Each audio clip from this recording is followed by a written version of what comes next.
क्या वहाँ पे कैश मिला है या नहीं मिला है।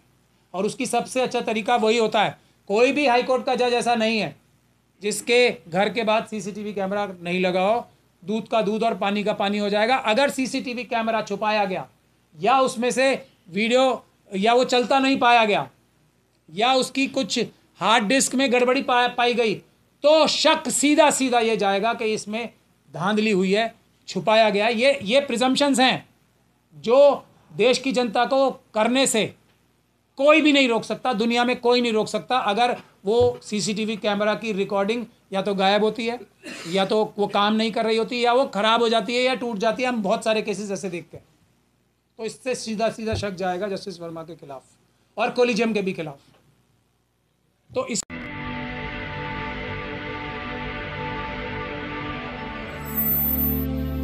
there is misinformation and rumors being spread with regard to the incidents at the residence of Justice Yashwant Verma. ये पहला लाइन है इसमें, मिस इन्फॉर्मेशन और रूमर्स। टाइम्स ऑफ इंडिया ने फ्रंट पेज पे न्यूज़ की है ना। ये मिस इन्फॉर्मेशन हो सकती है, रूमर नहीं हो सकती, क्योंकि उन्होंने रूमर नहीं फैलाई है, उन्होंने डायरेक्ट न्यूज़ शाया की है। अगर ये मिस इन्फॉर्मेशन है तो टाइम्स ऑफ इंडिया के खिलाफ मेरे ख्याल से देशद्रोह का मुकदमा दर्ज होना चाहिए, क्योंकि इससे देश की संविधान के ऊपर डायरेक्ट हमला है। देश में एक तरीके से न्यायिक व्यवस्था को समाप्त कर देने की, उसकी क्रेडिबिलिटी समाप्त कर देने की और देश की जनता के मन में भय व्याप्त कर देने की यह साजिश का हिस्सा हो सकता है, मेरा ऐसा मानना है। तो कोलिजियम सिस्टम को या तो जस्टिस वर्मा के खिलाफ परमिशन देनी चाहिए थी एफआईआर कराने की, क्योंकि उनके पास अब कुछ मटेरियल आया होगा। ये भी कहा गया है कि दिल्ली हाई कोर्ट के जो चीफ जस्टिस हैं वो इंटरनल कंप्लेंट्स कमेटी जो एक होती है उसके तहत कुछ इन्वेस्टिगेशन की है, तो कुछ तो बात सुप्रीम कोर्ट के कोलिजियम के पास थी जिससे उन्होंने इसे मिस इन्फॉर्मेशन लिखा। तो इतनी बड़ी घटना को टाइम्स ऑफ इंडिया के खिलाफ एफआईआर दर्ज क्यों नहीं कराई, क्यों नहीं दूध का दूध और पानी का पानी कर दिया। इससे शक पैदा होता है जस्टिस वर्मा के खिलाफ, और जस्टिस वर्मा और पूरे देश के पूरे न्यायिक सिस्टम पे, हमारे कोलिजियम पे शक पैदा होता है टाइम्स ऑफ इंडिया के खिलाफ एफआईआर ना कराने की वजह से। इससे यह साबित नजर आता है, ऐसी एक इमेज बनती है कि टाइम्स ऑफ इंडिया जो है उसकी बात में कहीं ना कहीं कुछ सच्चाई है। और इंसिडेंट का क्या मतलब है, इंसिडेंट ही था अगर वो, तो वो तो सिर्फ आग लगी थी। आग लगना कौन सा इंसिडेंट होता है जिसके लिए कोलिजियम बैठेगी। अगर उससे कुछ ज्यादा है तो फिर क्या होना चाहिए जो हमारी, और मैं भी कोई यहां बैठ के अपने ही खिलाफ नहीं बोल सकता कि मैं भी एक फरमान जारी कर दूं, जैसे उसके बाद साल्वे साहब, हाँ जैसे साल्वे साहब वगैरह ने फरमान जारी कर दिया है अर्नब गोस्वामी जी के चैनल पे और सबसे पहले एनडीटीवी पे जाके फरमान ही जारी कर दिया है, मतलब ये भी गलत है। तो क्या इन्वेस्टिगेशन होनी चाहिए, पहली चीज क्या वहां पे कैश मिला है या नहीं मिला है। और उसकी सबसे अच्छा तरीका वही होता है, कोई भी हाईकोर्ट का जज ऐसा नहीं है जिसके घर के बाद सीसीटीवी कैमरा नहीं लगा हो, दूध का दूध और पानी का पानी हो जाएगा। अगर सीसीटीवी कैमरा छुपाया गया या उसमें से वीडियो या वो चलता नहीं पाया गया या उसकी कुछ हार्ड डिस्क में गड़बड़ी पाई गई, तो शक सीधा सीधा ये जाएगा कि इसमें धांधली हुई है, छुपाया गया। ये प्रिजम्पशंस हैं जो देश की जनता को करने से कोई भी नहीं रोक सकता, दुनिया में कोई नहीं रोक सकता। अगर वो सीसीटीवी कैमरा की रिकॉर्डिंग या तो गायब होती है, या तो वो काम नहीं कर रही होती, या वो खराब हो जाती है, या टूट जाती है। हम बहुत सारे केसेस ऐसे देखते हैं। तो इससे सीधा सीधा शक जाएगा जस्टिस वर्मा के खिलाफ और कोलिजियम के भी खिलाफ। तो इसीलिए पहली चीज ये होनी चाहिए, ये मिला है या नहीं मिला है। क्या ये, दूसरी बात, क्या ये जस्टिस वर्मा का पैसा था या नहीं था। दूसरी बात, क्या किसी ने ये प्लांट किया था, क्या उनके ऊपर ये हिट जॉब भी हो सकती है। इन सब की इन्वेस्टिगेशन होनी चाहिए। क्या किसका पैसा था, इसकी भी इन्वेस्टिगेशन होनी चाहिए और फ्री एंड फेयर होनी चाहिए। अगर ऐसा नहीं, ये भी नहीं होना चाहिए कि इनके स्केपगोट बना दें। अब मैं अपनी जाती बात पे आ जाता हूं। मैं चाहे सही समझता हूं या गलत समझता हूं, मैं ये मानता हूं कि दिल्ली हाई कोर्ट में मुट्ठी भर ईमानदार जजेस हैं जो पूरी तरीके से ईमानदार कहे जा सकते हैं। तो उसमें से मैं जस्टिस वर्मा को भी एक मानता था, और मेरी बहुत फजीयत हुई है पिछले 2-3 दिन में, क्योंकि हमारे लॉयर्स में डिस्कशन होते थे ना, मैं इनको ईमानदार जज बोलता था। आज भी समझता हूँ, क्योंकि किसी को भी बगैर ट्रायल के कंडेम कर देना मैं फिर गलती मानता हूँ। और जस्टिस वर्मा की तरफ से ही ये मैं बात बोल रहा हूँ कि जस्टिस वर्मा का कोई हितैषी है तो उसको एफआईआर टाइम्स ऑफ इंडिया के खिलाफ करानी चाहिए, दूध का दूध पानी का पानी करने के लिए। तो मुझे ताने मिल रहे हैं कि ये ले लो अपने, इनको ईमानदार जज बोलते थे आप। तो मेरा ये कहना है कि अगर ऐसे ईमानदार जजेस भी हो सकते हैं, अगर ये इसकी बात में रत्ती भर भी सच्चाई है, तो आप सब लोग, देश के सारे लोग अंदाज़ा लगा सकते हैं कि मेरा जैसा व्यक्ति अगर किसी को ईमानदार समझ रहा था और उसके बारे में इतना सा भी सच्चाई है इस बात में, तो बाकी सब जजेस क्या कर रहे होंगे, क्या नहीं कर रहे होंगे। हाई कोर्ट के जजेस, डिस्ट्रिक्ट कोर्ट के जजेस, सुप्रीम कोर्ट के जजेस, आप लोग खुद अंदाज़ा लगा लो। और ये इसी भ्रांति को दूर करने के लिए कोलिजियम की जिम्मेदारी है कि इसमें तुरंत निष्पक्ष जो है इन्वेस्टिगेशन कराई जाए।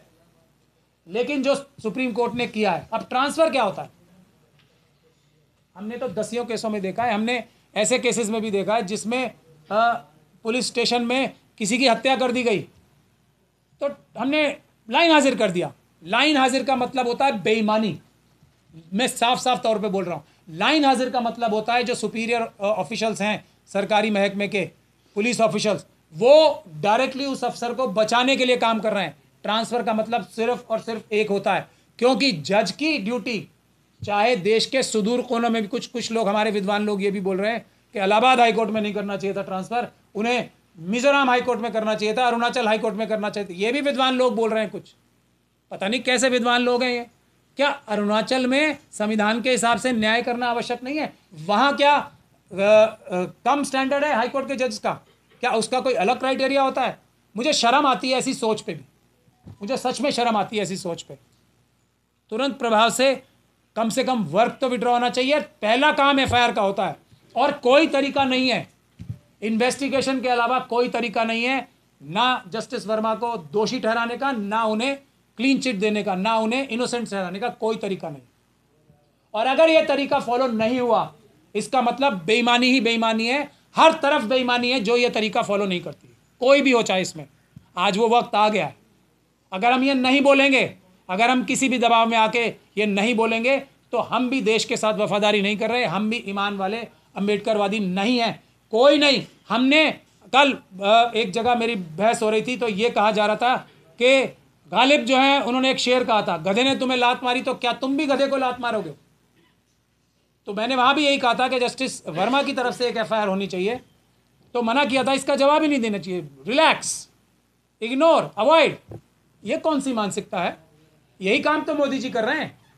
हमारी क्यों कोई जाति दुश्मनी है मोदी जी से? क्या कोई हमारी घर का लड़ाई है उनसे? क्या हम मोदी जी को तो बुरा कहें, अमित शाह जी को तो बुरा कहें, और वही काम अगर कोई हमारा प्रिय व्यक्ति कर ले, जिसको हम ईमानदार समझते हैं, तो उसको कहें कि नहीं नहीं इसके साथ ऐसा नहीं होना चाहिए, तो हमसे बड़ा बेईमान भी फिर कोई नहीं है दुनिया में।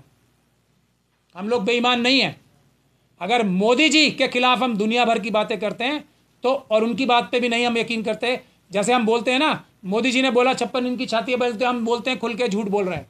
सुब्रमण्यम स्वामी जी की नाम ले लेके बोलते हैं मोदी जी झूठ बोल रहे हैं, चाइना ने 4000 किलोमीटर जगह चुराई है, बोलते हैं ना, उनकी डिग्री झूठी है। मैं ही इंटरव्यू दे रहा हूँ रोज, 99.9% वो झूठ बोल रहे हैं, उनकी डिग्री नकली लगती है। और अब हमारे व्यक्ति की बात आ गई तो हम क्या, नहीं नहीं जी ऐसी बात नहीं है। ये बेईमानी नहीं, ये वाली बात सुपर बेईमानी है। एक भी व्यक्ति जो इस तरह की बात कर रहा है, जो हम में से अपने बनता है, जो ये बनता है कि हम आरएसएस और बीजेपी के खिलाफ हैं, हम संविधानवादी हैं, वो उन लोगों से भी बुरा है जो आरएसएस और बीजेपी के खुले समर्थक हैं। मैं ये भी कहने के लिए आज आप लोगों को बुलाया, वो उनसे भी बड़ा बेईमान है, क्योंकि वो तो कम से कम खुल के कह रहे हैं ना हम बेईमान हैं, हम आरएसएस और बीजेपी के ही साथ हैं। हम लोग अपने आप को ईमानदार भी बन रहे हैं, ये भी बन रहे हैं, हम इतना बड़ा खतरा मोल ले रहे हैं। महमूद प्राचा साहब कह रहे हैं मेरे ऑफिस में रेड हो गई, मैंने झेली क्योंकि मैं ईमानदार हूँ, लेकिन जस्टिस वर्मा के खिलाफ ऐसा नहीं होना चाहिए।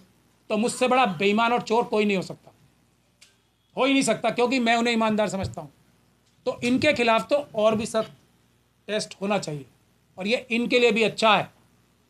ये इस देश की सच्चाई है। अगर देश की जनता अब भी नहीं जागी तो देश जो है, और अब सरकार को मौका मिल गया है, collegium collegium collegium collegium collegium, Modi ji और अमित शाह जी का कोलिजियम बन के जब जज अपॉइंट करेगा तो वो इससे भी बुरे जज साबित होंगे, मैं ये लिख के दे सकता हूँ। तो इसीलिए हमें जो हमारे जजेस हैं उनको ये समझ लेना चाहिए कि ये जो हमला है वो कोलिजियम सिस्टम पे। यहाँ मैं देश की एक बार को सलाम करना चाहता हूँ। अभी हमारे दिल्ली हाई कोर्ट में भी इलेक्शन हो रहे हैं, देखते हैं कौन जीतता है। और अगर उसने यही स्टैंड नहीं लिया, सबसे बड़ी जिम्मेदारी है बार एसोसिएशन के प्रेसिडेंट्स की भी। अभी मुझे सुप्रीम कोर्ट के हमारे बार एसोसिएशन के प्रेसिडेंट हैं, कपिल सिब्बल साहब है शायद उनका नाम, है ना, वो बड़ी मीठी मीठी बातें कर रहे हैं, ऐसे बात कर रहे हैं जैसे कि किसी तरीके से बचा के ले जाऊं मैं, ऐसी बातें कर रहे हैं वो। ये दुर्भाग्य की बात है, वो धोखा दे रहे हैं देश की जुडिशरी को भी और देश की न्यायिक व्यवस्था को धोखा दे रहे हैं कपिल सिब्बल साहब भी। हम लोगों के दिल एक बार फिर तोड़ दिए। जो उन्होंने चंद्रचूड़ साहब की शान में कविता पढ़ी थी ना, उससे भी बड़ा दिल तोड़ा है उन्होंने। अब ये जो ढुलमुल रवैया इख्तियार करके ये होती है बार इलाहाबाद हाईकोर्ट की। सीधे सीधे बोल दिया, अगर कोई व्यक्ति गलत है तो इलाहाबाद हाईकोर्ट डस्टबिन नहीं है। इलाहाबाद हाईकोर्ट डस्टबिन नहीं है। इलाहाबाद हाईकोर्ट अगर देखा जाए तो दिल्ली हाईकोर्ट से भी बड़ी बार है, और ये सही है उनकी बात। दिल्ली हाईकोर्ट में कितने जजेस होते हैं और वहाँ कितने जजेस होते हैं, वहाँ वो कितनी पॉपुलेशन को हैंडल करते हैं, कितने लोगों को न्याय दिलाते हैं, और दिल्ली के लोग जो जजेस हैं कितने लोगों को न्याय दिलाते हैं। बिल्कुल सही बात है। ये स्टैंड जो बार एसोसिएशन नहीं लेगी तो फिर हमें वही शक होता है कि बार एसोसिएशन के जो जीते हुए नेता आते हैं वो भी वैसे ही होते हैं। अभी मनन कुमार मिश्रा जी के लिए भी अभी हमारे यहाँ तो प्रदर्शन भी हुए थे। ये बार एडवोकेट्स एक्ट को जो अमेंडमेंट बिल आया था उस पर तो इतने प्रदर्शन भी हुए, मनन कुमार मिश्रा जी के खिलाफ भी लोग एकदम तैयार हो गए थे लड़ने के लिए। तो मैं सैल्यूट करता हूँ इलाहाबाद हाईकोर्ट की बार एसोसिएशन का। पूरा देश को लीड करें आप, इलाहाबाद हाईकोर्ट की बार एसोसिएशन। मेरा ये नम्र निवेदन है, इलाहाबाद हाईकोर्ट लीड ले इसमें। हम सब आपके पीछे वर्कर्स की तरह काम करेंगे। हम यहाँ दिल्ली हाईकोर्ट में भी यही कराएंगे, कोई भी जीत के आ जाए हम लोग यही काम कराएंगे। इस पर न्यूट्रल इन्वेस्टिगेशन होनी चाहिए, क्योंकि बार बेंच की मदर कही जाती है। हम लोग जो वकील हैं वो जजेस की माँ के रूप में माने जाते हैं, हम में से ही जाते हैं जजेस। तो माँ का काम है बच्चों को सुधार के रखना, और जो नहीं सुधारेगा वो बेईमान है, वो बार एसोसिएशन भी बेईमान है। हमें ये कहने में कोई शक और शुबे की गुंजाइश नहीं है। कपिल सिब्बल साहब को इस पर ज़रा संज्ञान लेना चाहिए, वो नहीं ले पाएंगे ऐसा मेरा शक है। और मैं दुआ करता हूँ, रोज़े में ही दुआ कर रहा हूँ कि मेरा ये शक कपिल सिब्बल साहब के सामने के लिए जो मेरा है कि वो नहीं करेंगे कुछ, ये झूठा साबित हो जाए। लेकिन मेरा शक है, मेरी दुआ जीतनी चाहिए, मेरा शक हारना चाहिए, ऐसी भी मैं दुआ करता हूँ।